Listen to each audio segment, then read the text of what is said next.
नमस्कार, total health में आप सभी का स्वागत है। मैं हूं किरण भारद्वाज। आखिर एक बार फिर साल का वो समय आ गया है जब हर सुबह उठकर बहुत से लोगों को सबसे मुश्किल फैसला करना होता है कि आज नहाना है या नहीं। सर्दियों ने दस्तक दे दी है। सर्दियों को वैसे तो स्वास्थ्य के लिए अच्छा मौसम माना जाता है, लेकिन फिर भी अगर कुछ लापरवाही हो तो कुछ संक्रमण और बीमारियों का खतरा हो सकता है। सर्दियों के मौसम में कैसे करनी है आपको अपने स्वास्थ्य की देखभाल और बीमारियों से बचाव के लिए जीवन शैली में क्या बदलाव करने हैं, कौन से वो लोग हैं जिन्हें हाई रिस्क ग्रुप में माना जाता है, यानी जिन्हें अधिक देखभाल की आवश्यकता है, और कौन सी वो बातें हैं जिनका हमें ध्यान रखना है जिससे सर्दियों के मौसम में भी स्वस्थ रहा जा सके, ये जानेंगे विशेषज्ञों से। एक रिपोर्ट देख लेते हैं और समझते हैं कि दरअसल सर्दियों में कौन सी समस्याएं हैं जो आमतौर पर लोगों को परेशान कर सकती हैं और स्वास्थ्य को प्रभावित कर सकती हैं।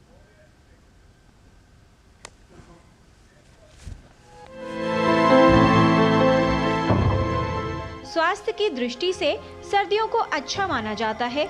सर्दियों में भूख अधिक लगती है और तरह तरह के व्यंजनों का आनंद भी लिया जा सकता है, लेकिन साथ ही सर्दियों में स्वास्थ्य के प्रति सतर्क रहना आवश्यक है। सर्दियों की ठंडी व रूखी हवा सेहत, शरीर और त्वचा को प्रभावित कर सकती है। जब ठंड आती है तब हमारे शरीर को उसके अनुकूल होने में थोड़ा समय लगता है। इस मौसम में अधिकतर लोग आलस्य में घिर जाते हैं और व्यायाम करना छोड़ देते हैं, जो स्वास्थ्य के लिए अच्छा नहीं है। सर्दियों के मौसम में कई तरह की स्वास्थ्य समस्याएं हो सकती हैं। ऐसे में खांसी, सर्दी जुकाम, गला खराब होना, फ्लू, आंखों में जलन या सूखापन, वायरल बुखार, निमोनिया, हृदयाघात और स्ट्रोक का खतरा रहता है। त्वचा पर भी प्रभाव पड़ता है। सर्दियों के मौसम में बीमारियों से बचाव करना जरूरी है। सर्दियों में आहार और व्यायाम का विशेष महत्व है रोग प्रतिरोधक क्षमता बढ़ाने और स्वस्थ रहने के लिए। इस मौसम में सक्रियता बनाए रखें, साथ ही आहार और स्वच्छता पर भी विशेष ध्यान देना चाहिए। सर्दियों के दिनों में ऐसा आहार लेने की जरूरत होती है जो शरीर को गर्म रखे, साथ ही रोग प्रतिरोधक क्षमता को मजबूत बनाए। यदि आप भी सर्दियों के मौसम में स्वस्थ और फिट रहना चाहते हैं तो आलस्य छोड़िए, व्यायाम अपनाइए, रोग प्रतिरोधक क्षमता को मजबूत बनाइए। किरण भारद्वाज, डीडी न्यूज। वैसे तो सर्दियों के मौसम का अपना ही मज़ा है। रज़ाई में बैठे रहना, कंबल या शॉल ओढ़कर गर्म चाय का मज़ा लेना, गरम गरम पराठे खाना, गाजर का हलवा और बहुत सारे ऐसे व्यंजन हैं जो सर्दियों का मज़ा और भी बढ़ा देते हैं। लेकिन साथ ही खान पान के साथ आपको अपना स्वास्थ्य का ध्यान रखने की आवश्यकता है। ऐसे में आपको क्या करना है, कैसे करनी है स्वास्थ्य की देखभाल, इस पर बात करने के लिए हमारे साथ उपस्थित है विशेषज्ञों का खास पैनल। उनसे आपका परिचय कराते हैं। हमारे साथ हैं डॉक्टर सुभाष गिरी। आप प्रोफेसर हैं department of medicine and he is director from Lady Hardinge medical college. आज के डिस्कशन में शामिल रहेंगी doctor Preeti Gupta, associate professor department of cardiology, Safdarjung hospital and Vardhman Mahavir medical college. सर्दियों का जो मौसम है वो सभी के लिए स्वस्थ और सुरक्षा लेकर आए, सभी की सेहत ठीक रहे। क्या करना है इसके लिए वो जानकारी हम आपको देंगे। इस विषय से संबंधित अगर आप भी कोई प्रश्न पूछना चाहते हैं तो आप हमारे टोल फ्री नंबर पर कॉल कर सकते हैं।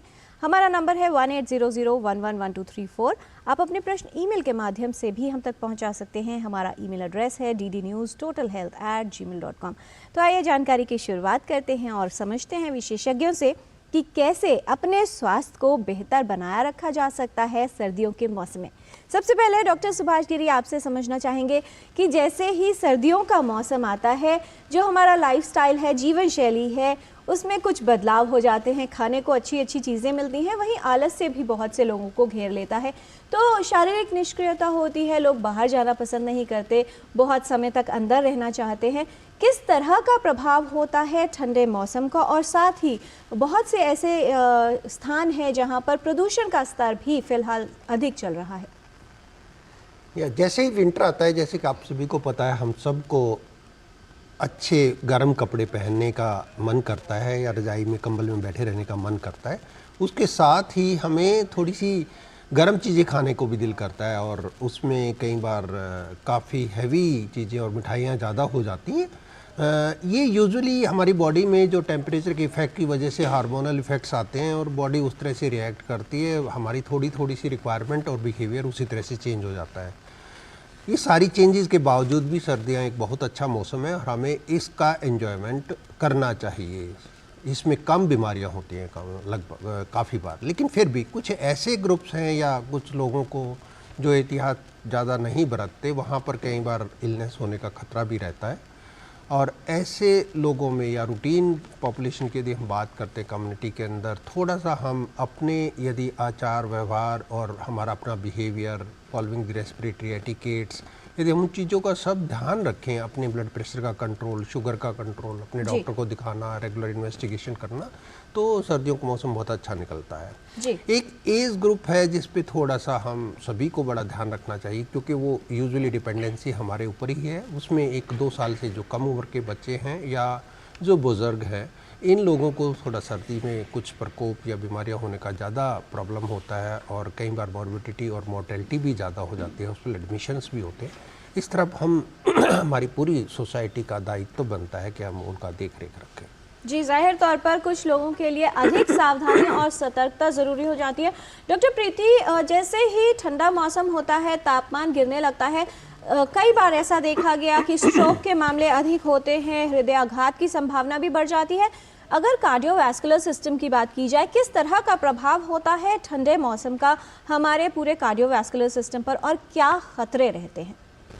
ये तो नोन फैक्ट है कि कार्डियोवैस्कुलर डिजीज़ जैसे कि हार्ट अटैक या फिर स्ट्रोक सर्दियों में ज़्यादा हो जाते हैं। हमें इमरजेंसी में सर्दियों में बहुत ज़्यादा हार्ट अटैक के केसेस देखने को मिलते हैं। सर्दियों में हमारा जो एड्रेनलिन का लेवल होता है, जिससे हम हर सर्दियों को कॉम्बैट करते हैं, वो हाई रहता है। जो रात का समय होता है, रात के 12 बजे से लेकर सुबह 6 बजे तक का समय, उस वक्त हमारा जो एड्रेनलिन लेवल है वो काफ़ी हाई रहता है। इसीलिए हृदयाघात की संभावना ज़्यादा बढ़ जाती है। हमें बहुत ज़रूरी है, क्योंकि जो हमारे बुज़ुर्ग लोग होते हैं उनका बॉडी सरफेस एरिया कम होता है, उन्हें अपने आप को सर्दियों से प्रोटेक्ट करने की बहुत आवश्यकता होती है। सवेरे के समय, सुबह जैसे 4-5 बजे लोग जो मॉर्निंग वॉक करने जाते हैं, उस समय ना जाएं। आप अपना आराम से उठें और फिर लगभग 8 बजे के आसपास जब थोड़ा कंफर्टेबल हो जाएं, हल्की सी धूप निकल आए, उसके बाद ही हम एडवाइस करते हैं कि आप उस वक्त मॉर्निंग वॉक के लिए जाएं। अपने ब्लड प्रेशर सर्दियों में ज़्यादा बढ़ जाता है, बिकॉज़ हमारी जो धमनियाँ होती हैं वो सिकुड़ जाती हैं सर्दियों में। इसलिए बहुत ज़रूरी है कि हम अपने ब्लड प्रेशर का रेगुलरली चेकअप कराएं। और फिर जो चर्बी वाली चीज़ें हैं जैसे घी, उनका सेवन थोड़ा कम करें, क्योंकि ज़्यादा कोलेस्ट्रॉल होने की वजह से भी हृदयाघात की संभावना ज़्यादा बढ़ जाती है। डॉक्टर प्रीति, कुछ लोग ये भी कहते हैं कि सर्दियों के मौसम में जो खून है वो गाढ़ा हो जाता है, ऐसा भी कुछ है क्या? जी, बिकॉज़ पहले ही खून जो है वो गाढ़ा हो जाता है, ऊपर से सर्दियों की वजह से जो आर्टरीज़ हैं वो कॉन्स्ट्रिक्ट कर जाती हैं, एड्रेनलिन लेवल हाई होता है, इसलिए हृदयाघात की संभावना ज़्यादा हो जाती है। डायबिटीज़ जिनको है उनको बहुत ज़रूरी है कि अपना शुगर वो कंट्रोल में रखें। जी, डॉक्टर गिरी, अगर सर्दियों के मौसम में होने वाली आम समस्याओं की बात की जाए तो सबसे जो ज़्यादा देखा जाता है कि गला ख़राब है, सर्दी ज़ुकाम हो गया, और दूसरे वो लोग जो सुबह जल्दी उठकर बाहर निकलते हैं, सडन टेम्परेचर वेरिएशन हुआ, गर्म कमरे में बैठे थे या कार में ब्लोअर चलाया था, अचानक से बाहर निकले और ठंड का असर हो गया। किस तरह से जो है देखते हैं और क्या खतरे रहते हैं, ख़ास तौर पर अगर बात की जाए H1N1 संक्रमण की या जो निमोनिया के भी आजकल काफ़ी केसेस सामने आ रहे हैं, किन बातों का ध्यान रखना है स्पेशली हाई रिस्क ग्रुप को, छोटे बच्चों के लिए, और जैसा आप बात कर रहे थे वृद्ध लोग जिन्हें खतरा ज़्यादा है? देखिए, जब भी मौसम कुछ बदलता है, टेम्परेचर बदलने की वजह से वैसे ही हमारी बॉडी के अंदर चेंजेस आते हैं। हमारी बॉडी में कुछ कोमेंसल्स रूटीनली रहते हैं जो कि गले में सबसे ज़्यादा होते हैं। यदि सडन चेंज इन टेम्परेचर है तो उन कोमेंसल ऑर्गेनिजम्स जो हमारे लिए हेल्पफुल ऑर्गेनिज्म होते हैं उसकी नंबर्स पे इफेक्ट पड़ जाता है, वो कई बार ख़त्म हो जाते हैं। तो एबनॉर्मल ऑर्गेनिजम्स जिसमें वायरस हैं, बैक्टीरिया हैं, वो वहाँ पर आ जाते हैं, जिसकी वजह से कॉमन फ्लू टाइप की इलनेसेस काफ़ी ज़्यादा होती हैं। इस टाइम पे आप सब लोगों ने देखा होगा कि छोटे बच्चों में आम तौर पे गला ख़राब होना, नाक का बहना, खांसी, जुकाम, ये बड़ी कॉमन सी चीज़ है। और कॉमन फ्लू एक कॉमन फ्लू का जो हमारी कम्युनिटी में, क्योंकि हमारी काफ़ी कंजेस्टेड पॉपुलेशंस हैं, यानी कि हमारा पॉपुलेशंस का डेंसिटी दूसरी जगह से काफ़ी ज़्यादा है, तो वो स्प्रेड भी बहुत ज़्यादा होता है। इसकी वजह से हमारे यंगर जो बच्चे हैं स्कूल से या घर में, उनका काफ़ी थोड़ा सा एब्सेंट, स्पेशली स्कूल से एब्सेंस रहना और घर में रजाई के अंदर रहना काफ़ी कॉमन हो जाता है। सबसे इम्पॉर्टेंट बात छोटे बच्चों के लिए या जिनको ये URI होता है, ये सबसे बड़ी बात ये आती है कि वो अपने आप को दूसरे जिसको इन्फेक्शन है उससे थोड़ा दूर रखें, उससे डिस्टेंस बना के रखें, और साथ में जैसे यदि यूज़ कर सकते हैं कॉमन प्लेसेस पे जहाँ पर चांसेस है इन्फेक्शंस का होने का, तो वहाँ मास्क पहने, बार बार हाथ बच्चे के धुलवाते रहें, और रेस्पिरेटरी एटिकेट्स उसको बोलें। यदि बच्चे को खुद इन्फेक्शन होने का ख़तरा है या हो चुका है तो वो बच्चे को खांसने के मैनर्स भी सिखाएं, यानी कि बच्चे को वो, यदि उसके पास रुमाल नहीं है, रुमाल से मुंह ढक के खांस नहीं सकता, तो रेस्पिरेटरी एटिकेट में वो ऐसे मुंह करके खांस सकता है बाजू के अंदर। तो उससे क्या होगा कि वो एयर में उसका ऑर्गेनिज्म यानी वायरस और बैक्टीरिया नहीं जाएंगे, तो दूसरे लोग उससे बच जाएंगे। इसी तरह से जब हम एल्डरली पॉपुलेशन की बात करते हैं, सर्दियों के अंदर उनके अंदर भी यदि कोई सडन चेंज इन टेम्परेचर आता है तो वहाँ पर भी इसका इफेक्ट बुरा आता है। और कई बार लोगों में, जैसे पुराने टाइम में तो धारणा भी होती थी कि एल्डरली में निमोनिया हो जाए तो बड़ा ख़राब होता है। उसमें URI यदि एल्डरली में होता है तो URI के साथ में निमोनिया बनने की संभावना बहुत ज़्यादा हो जाती है, क्योंकि उनका इम्यूनिटी कंपेरेटिवली बहुत कम होता है। कॉमन निमोनियाज एल्डरली में जो देखने को मिलते हैं आजकल की डेट में, यदि हम बात करें तो स्ट्रेप्टोकोकल निमोनिया बहुत ही कॉमन है। इसके साथ में कई बार दूसरे निमोनिया है, माइकोप्लाज्मा है और क्लेमाइडी है, लेजियोनेला है, वायरल निमोनियाज हैं, इवन समटाइम्स ट्यूबरक्लोसिस भी इस टाइम पे कुछ लोगों में एल्डरली में भी देखने को मिल जाता है। तो जो दो इम्पॉर्टेंट कम्युनिटी के हमारे ग्रुप हैं, बिल्कुल यंग बच्चे और एल्डरली, इन लोगों पे सर्दियों में मैक्सिमम इफ़ेक्ट्स इलनेस के आने की संभावना होती है, और इन दोनों ग्रुप पे हमें बहुत ध्यान रखना चाहिए, और उन सब लोगों को भी खुद अपने आप को प्रोटेक्ट करने के लिए ये सारी चीज़ें रखनी चाहिए, इस पर ध्यान देना चाहिए। इसके साथ ही एक ग्रुप हमारा इलनेसिस जैसे हैं जिसमें इम्यूनिटी कम है, आप लगाइए, जैसे जिसको डायबिटीज़ है, क्रॉनिक रीनल फेलियर है, लंग डिजीज़ है, साथ में लीवर डिजीज़ है, कुछ कैंसर्स हैं, रूमेटॉइड है, कुछ स्टेरॉयड ले रहे हैं, प्रेगनेंसी है। ये वाला ग्रुप भी एक पेशेंट्स ऐसा है कि जिसमें इम्यूनिटी कम होने की वजह से इन लोगों में भी इस टाइम इन्फेक्शंस होने की संभावना रहती है। इन्फेक्शंस अगेन हम दोबारा से यदि डिवाइड करना चाहें, ग्रॉसली हम बोलते हैं कि वायरल इलनेसिस होती हैं, बैक्टीरियल होती हैं और फंगल होती हैं। वायरल इलनेसिस यूजुअली उनका शॉर्ट कोर्स होता है, आती हैं और अपने आप चली भी जाती हैं, उसके लिए आमतौर पे मेडिसिन्स की कोई ज़रूरत नहीं होती, जिसका कि कॉमन एग्जांपल कॉमन फ्लू है। लेकिन फिर भी आजकल जैसे कि आपने न्यूज़पेपर्स में भी पढ़ा होगा, एक स्पेशल टाइप का न्यूज़ आर्टिकल आप सब लोगों ने देखे होंगे कि चाइनीज़ निमोनिया डेवलपिंग चाइना में है, काफ़ी ज़्यादा हो रहा है। लास्ट कुछ सालों में जैसे हमने कोरोना वायरस का देखा था कि वायरस का नंबर दूसरे वायरसेस से बहुत ज़्यादा था, तो दूसरे वायरसेस जो रूटीन वायरस हमारे कम्युनिटी में है वो सबड्यूड हो गए थे। इस टाइम पे चाइना में H9N1 वायरस और इसके साथ में माइकोप्लाज्मा जो बैक्टीरिया होता है उस निमोनिया का प्रकोप काफ़ी है। ऐसे ही कुछ केसेस यूरोप में भी देखे गए हैं। तो हमारे देश की यदि हम अपनी कम्युनिटी की बात करते हैं, एज ऑन टुडे H9N1 हमारे यहाँ अभी तक तो रिपोर्टेड नहीं है, और माइकोप्लाज्मा की बात करें जिसकी वजह से चाइनीज़ निमोनिया जो काफ़ी न्यूज़ की वजह से जो हाईलाइटेड है और हमें बार बार लोग पूछते भी हैं what is it, what will happen in the future. तो माइकोप्लाज्मा निमोनिया यदि हम अपनी सोसाइटी की बात करें तो एटिपिकल निमोनिया करके रफली 10% पेशेंट्स हमारी सोसाइटी में यूजुअली इसकी वजह से होते हैं। माइकोप्लाज्मा निमोनिया बहुत ही सिंपल टाइप का एक वायरस है जो कि सबड्यूड वे से प्रेजेंट करता है, जिसमें उसको रेस्पिरेटरी ट्रैक्ट में इन्फेक्शन होता है, गला ख़राब हो गया, जुकाम होना, सर दर्द होना, ये कॉमन है, स्लो आएगा और उसमें प्रोलॉन्ग्ड एक खांसी होने का खतरा रहता है। प्रेडिक्शंस ग्रुप उसका भी वैसे ही है, वो ज़्यादातर छोटे बच्चों में या एल्डरली लोगों में ज़्यादा होता है और प्रोलॉन्ग प्रोटेक्टेड कोर्स होता है। हम यूजुअली बोलते हैं कि ये तो वॉकिंग निमोनिया है, क्योंकि आदमी को निमोनिया भी है और वो अपने काम भी कर रहा है, उसका फीवर भी लो रहता है। इन्फेक्शंस स्प्रेड करने की बात करें, अगेन ड्रॉपलेट से स्प्रेड होता है और जैसे आदमी खांसता है तो वो लगभग 3 गज तक उसका इफ़ेक्ट रहता है। तो पहले हम बोलते थे कि शायद वो 3 फीट तक रहता है, लेकिन वो रफली 3 यार्ड और तक उसका इफ़ेक्ट चला जाता है। या बंद कमरा है, एसी चल रहे हैं, तो उसमें पूरे रूम में भी इन्फेक्शन एक दूसरे को होने की संभावना रहती है। माइकोप्लाज्मा निमोनिया से बिल्कुल डरने की बात नहीं है, उसके लिए प्रॉपर ट्रीटमेंट है और गवर्नमेंट की गाइडलाइंस मिनिस्टर ऑफ हेल्थ ने पहले ही अलर्ट जारी किया हुआ है और हम उस पर पूरी तरह से तैयार हैं। और चाइनीज़ निमोनिया से डरने की कम्युनिटी में हमारे कोई ज़रूरत नहीं है। यदि कहीं पर भी कुछ रेस्पिरेटरी इलनेसेस ज़्यादा लगें तो वहाँ अपने सेंटर्स पे डॉक्टर्स के पास जाइए, अपने आप को दिखाइए। और रेस्पिरेटरी एटिकेट्स के बारे में दोबारा से मैं बोलना चाहूँगा, हाथ धोइए, मास्क पहनिए और खांसना अब किसी के मुंह पे मत खांसिए और उसको अपना या तो रुमाल मुंह पे रख के या बाजू के अंदर अपनी खांसी कीजिए। इलनेस लगे तो अपनी दवाइयाँ लीजिए। जी, तो बहुत आवश्यक है कि साफ सफाई का ध्यान रखें, साथ ही रेस्पिरेटरी एटिकेट्स को अपनाएं जिससे संक्रमण का फैलाव कम हो।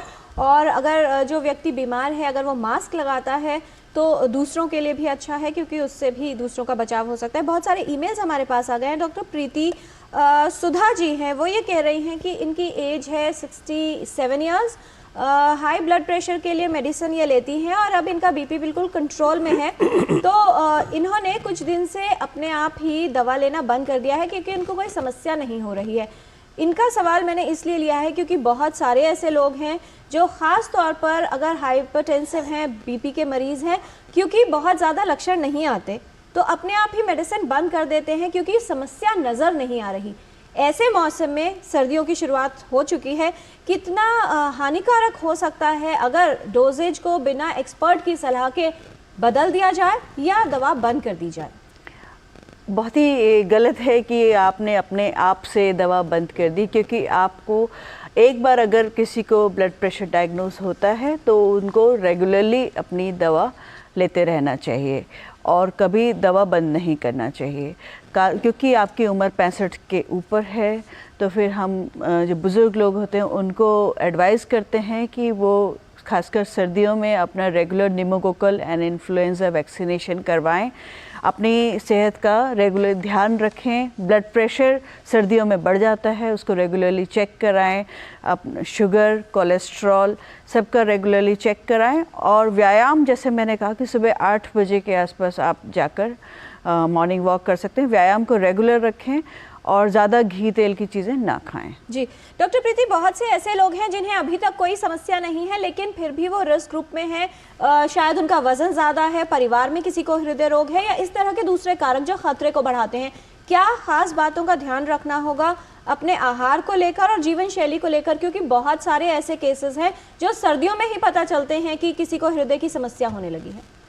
खासकर जो डायबिटीज़ है, जिनको पहले दिल की बीमारी हो चुकी है, जिनको हार्ट अटैक हो चुका है, दिल का फंक्शन कम है, जिसको हम इश्कीमिक कार्डियोमायोपैथी कहते हैं, जिनका एलवी डिसफंक्शन है, ये पेशेंट्स खासकर ओबेसिटी है, जिनको थायराइड है, उन्हें खासकर सर्दियों में अपने आहार का, व्यायाम का, दवाइयों का, चेकअप का ध्यान रखना बहुत ज़रूरी है। बिकॉज़ यही टाइम है कि जिसमें हमारी जो बैलेंस एक बना हुआ है वो बिगड़ जाता है और पेशेंट्स को बीपी बढ़ने की, हृदयाघात होने की या फिर स्ट्रोक होने की संभावना ज़्यादा हो जाती है। जी डॉक्टर गिरी, क्लोथिंग को लेकर बहुत सारे लोगों का सवाल है। सुलभ है, सुजाता है, विकास हैं, जानना चाह रहे हैं कि अगर सर्दी में बाहर जा रहे हैं तो बहुत से लोग ये कहते हैं कि सर ढका होना चाहिए क्योंकि एक्सट्रीमिटीज़, हाथ, पैर और सिर, इनसे ही सर्दी का अटैक होता है।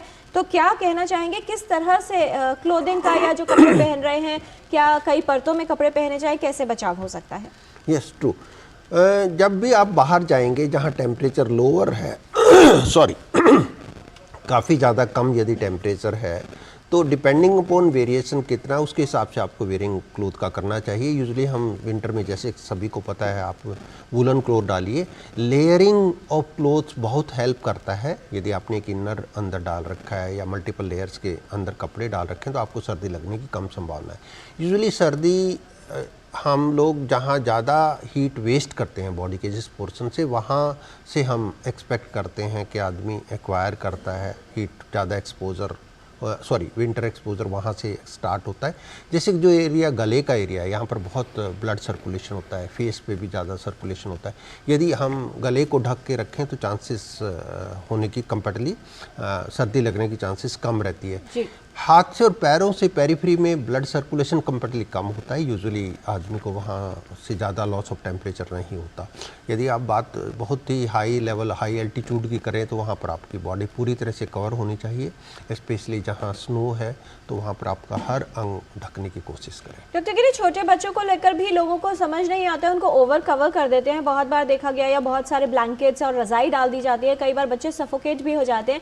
बच्चों का क्योंकि थर्मो मैकेनिज्म शायद उतना डेवलप नहीं है, काम नहीं कर रहा है, उनको कितनी सर्दी लग रही है, क्या जिस तरह से बड़ों की क्लोथिंग है उसी तरह से रखी जाए?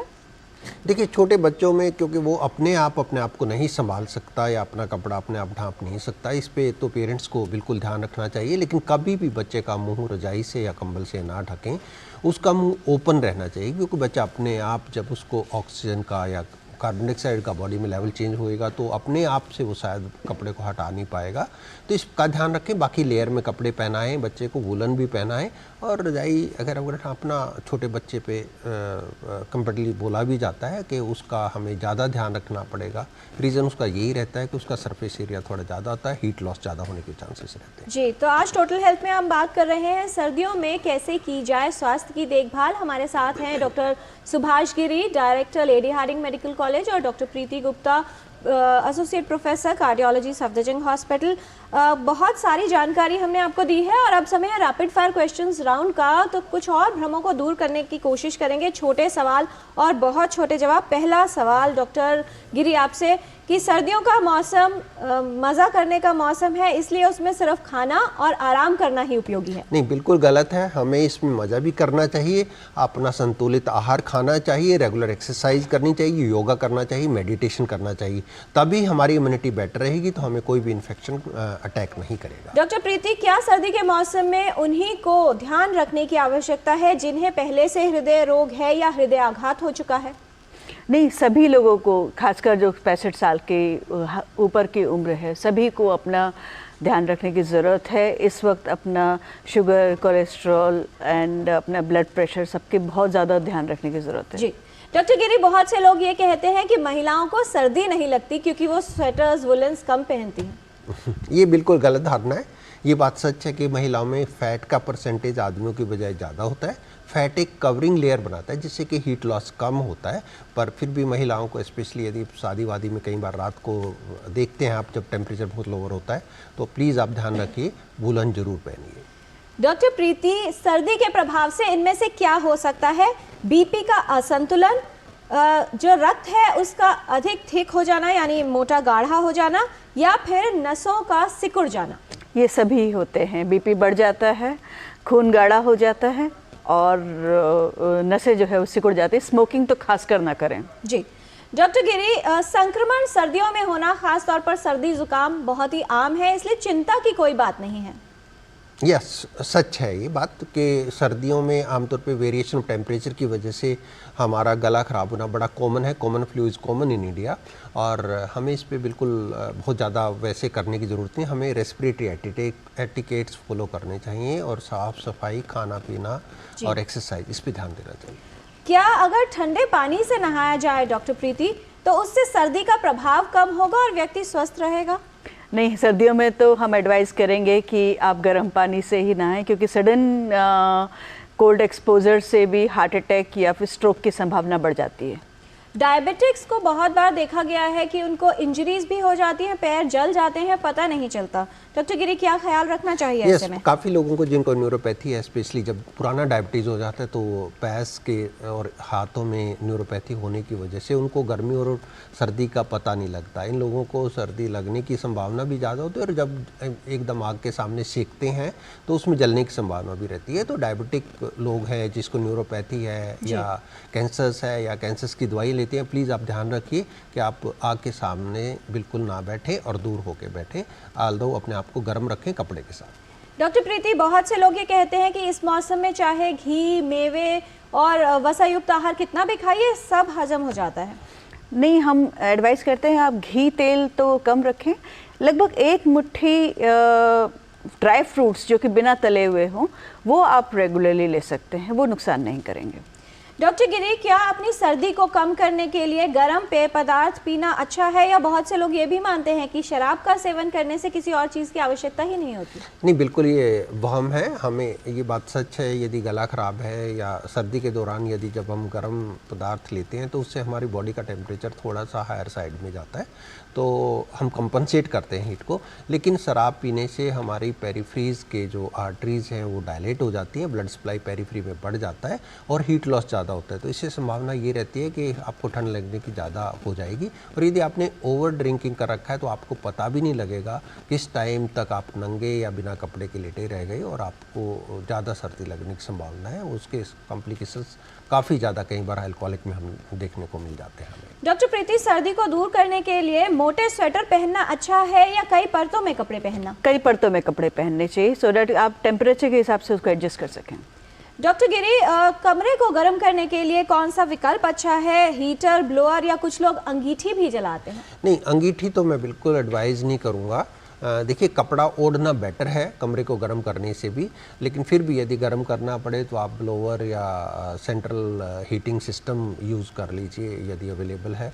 बट अंगीठी से सबसे ज़्यादा नुकसान ये होता है कि उसमें कोयला जब बर्न करता है तो कार्बन मोनोऑक्साइड भी निकलता है, और कुछ लोग जब खिड़कियाँ बंद कर लेते हैं तो पॉइजनिंग होने का खतरा होता है, कई बार डेथ तक इसमें हो जाती है। प्लीज़ इसका ध्यान रखिए, कभी भी अंगीठी या कोयला जला के घर में रख के बंद कमरा ना करें। जी डॉक्टर प्रीति, सर्दियों के मौसम में अपने कार्डियोवैस्कुलर सिस्टम को, हृदय को, मस्तिष्क को और पूरे शरीर को स्वस्थ रखने के लिए सबसे ज़रूरी क्या है?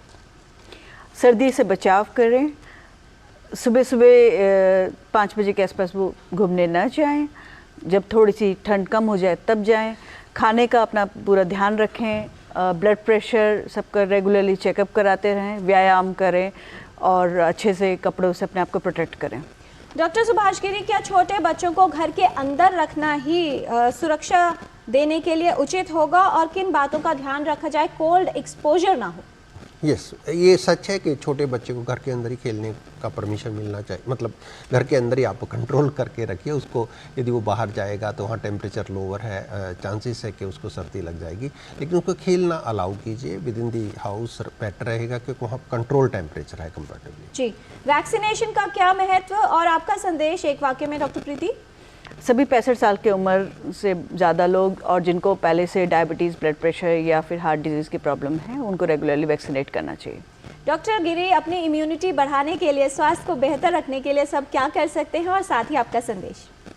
देखिए, संतुलित आहार, रेगुलर एक्सरसाइज, योगा, मेडिटेशन, इसका जहाँ यदि हम ध्यान रखें, इसके साथ ही एक बात मैं ज़रूर बोलना चाहूँगा कि हमें अपने एनवायरनमेंट का भी हेल्थ पे ध्यान रखना चाहिए। आजकल हम अपने एनवायरनमेंट का ध्यान नहीं रखने की वजह से आपने देखा इंडस्ट्रियल और व्हीकल पॉल्यूशन की वजह से काफ़ी ज़्यादा पॉल्यूशन है, जो हमारे बुज़ुर्गों को और जिनको पुरानी चेस्ट की कंडीशंस है उनको काफ़ी इफ़ेक्ट कर रहा है। वैसे हेल्दी लोगों में भी जो पॉल्यूशन एरिया में रहते हैं उनकी एज भी कम होती जा रही है। प्लीज़ इसका ध्यान रखिए, पेड़ लगाइए, पानी उनको दीजिए ताकि हरियाली बढ़े, ऑक्सीजन ज़्यादा रहे एनवायरनमेंट। जी, बहुत धन्यवाद इस तमाम जानकारी के लिए डॉक्टर सुभाष गिरी, डॉक्टर प्रीति गुप्ता। बहुत विस्तार से हमारे विशेषज्ञों ने जानकारी दी है कि कैसे आप सर्दियों के मौसम में स्वस्थ रह सकते हैं। कार्यक्रम में सर्वेश दुबे जी का एक सवाल था, वो ये जानना चाह रहे थे कि अपने बीपी को कंट्रोल कैसे रखा जाए। तो ये तमाम बातें जो विशेषज्ञों ने बताई हैं, जिसमें स्वस्थ जीवन शैली है, अगर सर्दी बहुत ज़्यादा है तो उसमें आपको बाहर नहीं निकलना है, किस तरह के कपड़े पहने हैं उसका ख्याल रखना है, टेम्परेचर वेरिएशन को अवॉइड करना है और सक्रिय जीवन शैली निभानी है। अगर आप इन सभी का पालन करते हैं तो न सिर्फ सर्दियों के मौसम में बल्कि हर मौसम में आप स्वस्थ रह सकते हैं। और स्वास्थ्य संबंधित जानकारी हम आप तक ऐसे ही पहुंचाते रहेंगे। सर्दियों का मौसम है, इसमें रखिए अपना खास ख्याल, मज़ा लीजिए मौसम का, लेकिन ना होइए आपका स्वास्थ्य बेहाल, इस बात का आपको ख्याल रखना है। स्वस्थ जीवन शैली अपनाते रहिए और स्वास्थ्य संबंधित जानकारी के लिए देखते रहिए टोटल हेल्थ। हम लौटेंगे कल एक नए विषय के साथ। आज के एपिसोड में फिलहाल इतना ही। हमारी पूरी टीम को दीजिए अनुमति। नमस्कार।